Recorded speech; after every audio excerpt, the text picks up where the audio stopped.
Сәлеметсіздер ме, құрметті көрермендер? Еліміздегі және шетелдегі жаңалықтарды алғашқылардың бірі болып көргілеріңіз келсе, каналымызға тіркеліп, лайк пен қоңырауды баса кетіңіздер. Түркістан облысында ірі жол көлік апатынан 9 адам қаза тапты. Тағы 13 адам жедел жәрдеммен ауруханаға жеткізілді. 3 автокөліктің қатысуымен болған қайғылы жағдай облыстық маңызы бар екпінді Созақ тас жолында тіркелді. Полиция департаментінің алдын ала болжамы бойынша Nissan маркалы автокөлікті тізгіндеген жүргізуші белгісіз себептермен жолдың қарсы бағытына шығып кеткен. Полиция қызметкерлері апатқа қатысты қылмыстық кодекстің 345 бабы бойынша сотқа дейінгі тергеп тексеру амалдарын бастады. Оқиғаның толық мән-жайы анықталып жатыр.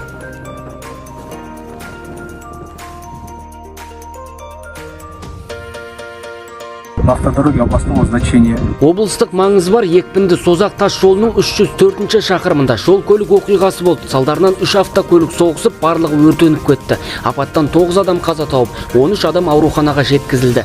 2 адам медициналық көмектен бас тартты. Осы және өзге де жаңалықтарды алғашқылардың бірі болып көргілеріңіз келсе, каналымызға тіркеліп, лайк пен қоңырауды баса кетіңіздер.